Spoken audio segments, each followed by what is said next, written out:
Eh bien, amis de Barça Oeil, je dois vous avouer que je n'avais pas prévu de faire une vidéo ce soir. Mais c'est que le match que nous avons vu, encore une fois du Real Madrid, pardonnez-moi de rire, mais c'était tellement lamentable, encore une fois aujourd'hui. Je veux dire, c'est fou comment cette équipe, je ne sais pas, arrive à nous surprendre match après match. Et la vérité, c'est que dans cette vidéo, je vais simplement donner mon avis sur ce qui se passe en ce moment et dire qui est le leader et à combien de points il laisse. Donc je vais juste vous dire ça.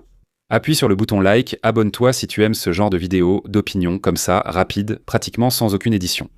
Eh bien, on le fera plus souvent. Surtout aussi quand le Real Madrid perdra, on se retrouvera ici à chaque fois que le Real Madrid perdra. Pour rigoler, pour discuter un peu, donc c'est parti. Vidéo. Si tu restes jusqu'à la fin, une belle surprise t'attend. À ta place, je resterai. Je ne mens pas, je n'avais même pas prévu de faire cette vidéo. Mais la vérité, c'est que je n'ai aucun doute sur le fait que ce Real Madrid se surpasse. Je veux dire, chaque semaine, il se surpasse. Il n'est pas possible de jouer plus mal au football. C'est incroyable comment, semaine après semaine, comme je le dis, à chaque journée, on arrive à la conclusion que cette équipe touche le fond, journée après journée. Je veux dire, ça n'a aucun sens que le Real Madrid d'Alvaro Arbeloa joue aussi mal au football. Et c'est vrai, il leur manque Kylian Mbappé, qui est le joueur qui marque tous les buts. Quand Mbappé n'est pas là, quand il n'y a pas un petit coup de pouce, ça se voit énormément. Il y a énormément de lacunes. Il faut parler de Hausen. Je pense qu'il faut parler de Hausen parce que ça n'a aucun sens la baisse physique de ce joueur. Écoute, et je dois reconnaître que Hausen était un joueur que j'adorais. Je veux dire, tu le voyais en sélection, tu le voyais aussi dans l'équipe qui était en Premier League, et sincèrement, je me disais, mec, je crois que le Real Madrid nous a pris une pièce maîtresse. Il me semblait être un joueur au style Barça, capable de sortir le ballon. Il a une bonne vision du jeu, mais traverse actuellement une période psychologique difficile.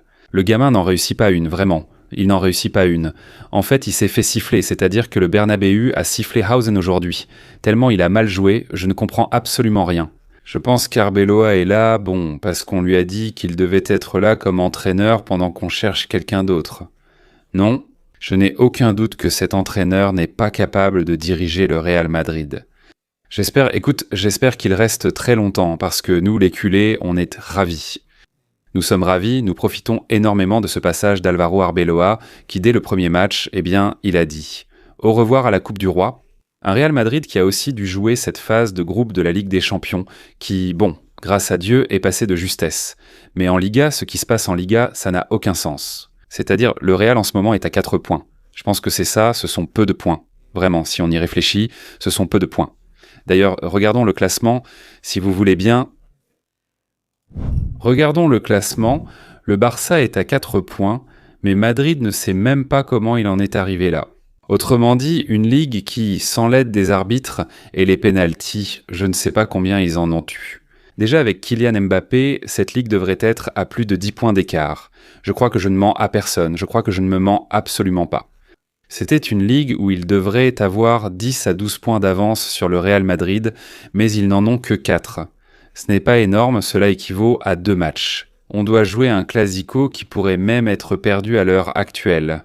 Je ne pense pas qu'on va le perdre, je crois que le Barça va tout donner pour gagner, mais tout cela peut encore beaucoup changer. Je l'ai dit la semaine dernière, le Barça et le Real Madrid allaient encore perdre des points.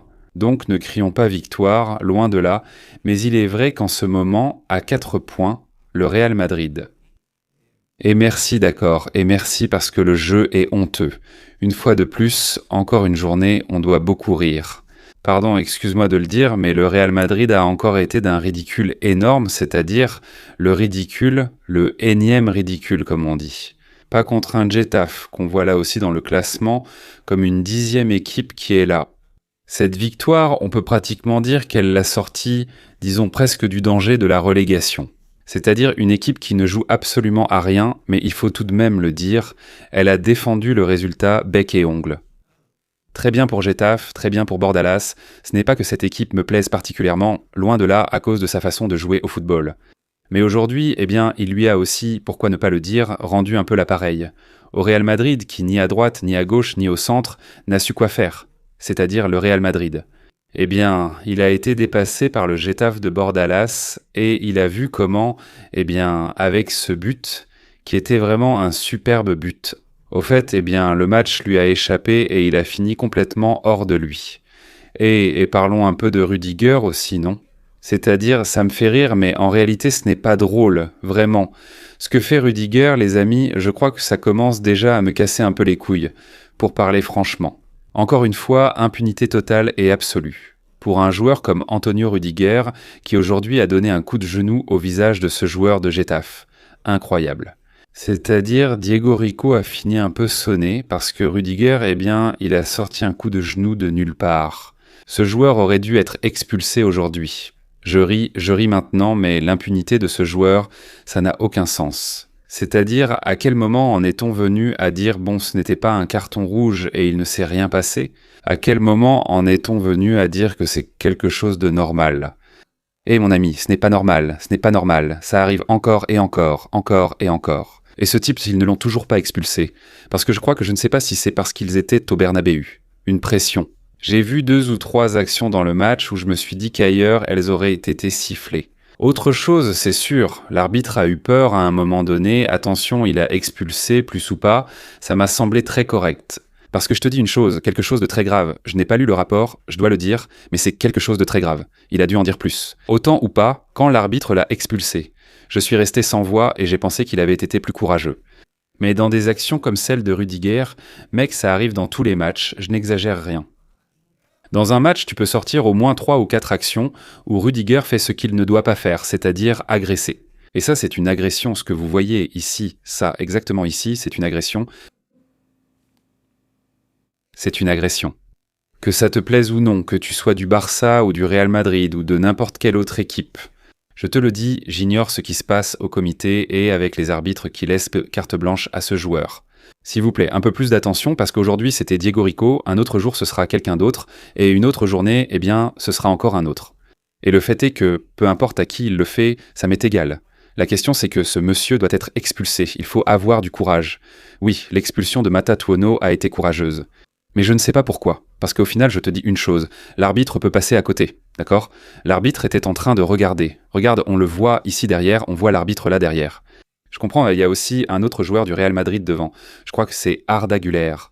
Je comprends que, à ce moment-là, l'arbitre peut dire « Écoute, regarde, eh bien je ne l'ai pas vu parce que je ne suis pas dans une position vraiment idéale. La visibilité est un peu difficile, je comprends, mais où est la VAR ? Quand il y a une action d'expulsion très claire, où est la VAR ? Pour lui dire, écoute, attends, parce que j'ai vu une action et il me semble que ça peut être un carton rouge, regarde là. Écoute, si l'arbitre la regarde et qu'il pense que ce n'est pas rouge, eh bien, il n'y a pas de problème. Ce n'est pas rouge et ce n'est pas rouge. Mais au moins qu'il la voie, mec, qu'il la voie. Parce que je trouve que c'est un manque de respect. Qu'une fois de plus, comme je le dis, ce monsieur Antonio Rudiger s'en sorte sans rien au Bernabéu ou dans n'importe quel stade.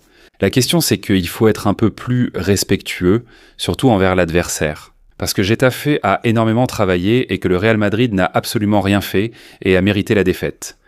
Bon, les amis, le fait est que Madrid a perdu, nous sommes très contents et je voulais le partager avec vous tous. Alors vas-y, comme je te le dis, beaucoup de force, beaucoup de soutien à cette vidéo avec un gros like, abonne-toi à Barça Oeil et je t'attends dans la prochaine vidéo.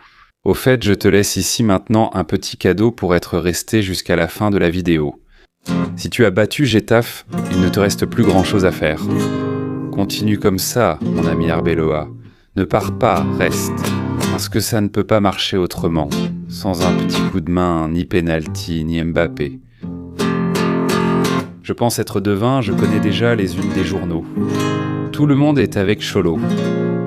Oh Negreira, encore une fois Pintuza, dépêche-toi, donne un shake à Vinicius, à Rodrigo et qu'il court, et à Mbappé pour en donner 3, allez.